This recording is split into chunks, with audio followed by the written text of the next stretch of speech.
Welcome to the Explainer. So today we're going to be synthesizing a truly wild array of knowledge. Literally everything from quantum physics and the algorithms ruling our social feeds, all the way to the evolutionary grandmother theory. Our goal here, to uncover a scientific blueprint for a highly coherent, low-entropy society. All right, let's map out our journey really quickly. We'll start with a high-entropy trap, explore the physics of flow, see how we build the kinship grid, look at designing social coherence, and finally wrap up by navigating the polycrisis. So, Section 1, the high-entropy trap, escaping the Red Queen. Let's start right here by examining the systemic thermal runaway that is currently just exhausting us all. You know, this quote beautifully illustrates our modern dilemma. It's pulled straight from Lewis Carroll's Through the Looking Glass. The Red Queen's paradox represents a system where everyone is running at absolute top speed, yet no one is actually getting anywhere. Sound familiar? What's really fascinating here is how this perfectly defines the evolutionary arms races happening all around us every single day. Whether it's a massive nuclear buildup, tech companies constantly copying each other's features, or even a biological host fighting off a parasite, extreme effort here doesn't equal advancement. It just creates this high-stress race to the bottom. And we experience this daily, right? Recommendation algorithms are locked in a zero-sum Red Queen race for your attention. I mean, to keep you clicking, they curate these hyper-personalized filter bubbles. But here's the catch. By shielding us from challenging viewpoints, they actually trap us in high-entropy echo chambers, and that stifles personal growth and breeds some severe social friction. So we are faced with a fundamental choice between two distinct models. First, we have the scarcity model. This is high energy, relying on rigid command and control hierarchies that ultimately lead to social friction and what we call decoherence. In stark contrast to that, we have the abundance model. This uses way less energy. It relies on an interconnected fishnet architecture to foster true collaboration and synergy. But to understand how we actually shift to abundance, we have to look at the physical world. Which brings us to Section 2, the physics of flow, how nature prevents overload. Let's see how this abundance model is built entirely on the fundamental physics of flow and resonance. 7.83 Hertz. Okay, this is the primary Schumann resonance. It's essentially the Earth's electromagnetic heartbeat, generated by continuous global lightning discharges trapped between the surface and the ionosphere. It proves that our very physical reality is fundamentally built on resonant frequencies. How incredible is that? And when we use frequency and resonance to heal, the results are just mind-blowing. Take focused ultrasound, for example. It acts like cymatics in the brain. So when amyloid plaques build up due to a sluggish drainage system, these highly targeted sound waves temporarily open the blood-brain barrier. This allows the brain's immune cells, the microglia, to rush in and clear out the waste. Basically, it breaks up stagnation by restoring flow.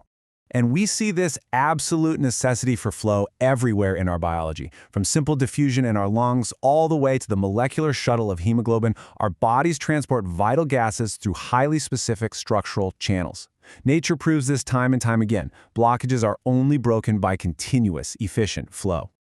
All right, Section 3, building the kinship grid, social cymatics and support. Now let's scale this underlying physics of flow all the way up to human sociology. This brings us to a fascinating expansion of evolutionary biology. Have you heard of the grandmother theory? It suggests that post-reproductive elders aren't just sitting around. They act as a vital, functional node of stability. By serving as a system moderator and the community's living memory, this beautiful intergenerational scaffolding safely absorbs the high-frequency, aggressive pop-offs of younger generations. Literally, it actively lowers social entropy. Now, when we compare societal structures, exclusionary models try to seek stability through rigid control. They rely heavily on strict regulations, identity labels, and punishment. But in stark contrast, the kinship grid relies on coherence. It uses interconnected networks and mutual respect to manage societal pressure. It functions a lot like an electrical grid, distributing weight so that no single node ever fails. But for this grid to actually work, it requires intelligence, and cognitive scientists point out that true understanding relies entirely on a system's ability to reference its own inner workings, right? A simple calculator has absolutely no self-reference, but conscious, sentient life has total reflexivity. We can look inward. This metacognition, this ability to basically self-audit, is the absolute prerequisite for a functioning, high-trust society. Moving right along to Section 4, designing social coherence, sovereign identity, and trust. Let's dive into how we actually go about designing this high-trust society. In physics, coherence happens when individual waveforms actually align their phases to interact constructively rather than just crashing into each other. Translated to society, when sovereign individuals align their phases through collaborative faith and shared values, we shift from a chaotic, purely transactional world straight into a deeply resonant one.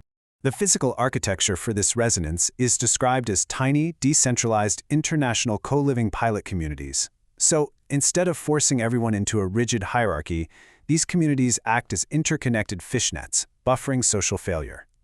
Utilizing open-source technology and nonviolent communication, they fostered this incredible low-regulation, high-trust environment. Essentially, they create a village where lost sheep always come home. And the operating system for these communities is what we might call the Planck protocol. Drawing from that ancient wisdom of removing the plank from your own eye before judging others, this is the ultimate systemic feedback loop.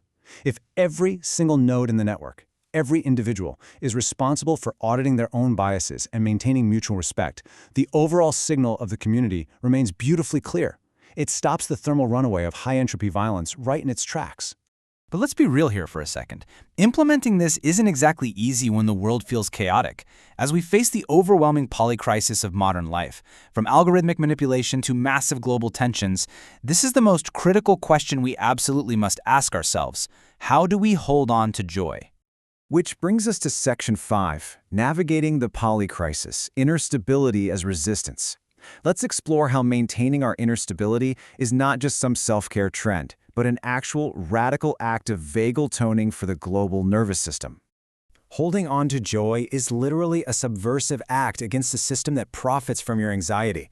By intentionally practicing vagal toning through deep breathing, or neurochemical microdosing through a simple 20-second hug, or even hunting for non-utilitarian beauty in your daily life, you are cultivating profound resilience. You establish micro-communities of stability, and you basically refuse to let your internal landscape be captured by the algorithmic fear cycle. Because ultimately, collaboration without individual sovereignty is just coercion. True independence isn't about isolation. A healthy individual with strong boundaries, someone who can self-audit and remain stable, is the vital prerequisite for genuine, harmonious collaboration. You essentially have to be a sovereign battery to power the kinship grid. As we wrap up this explainer, I want to leave you with a final, vital thought. We really don't have to keep running the Red Queen's race. We can choose to step off the track. So, as you look at the systems around you, which branch of the fork are you going to take?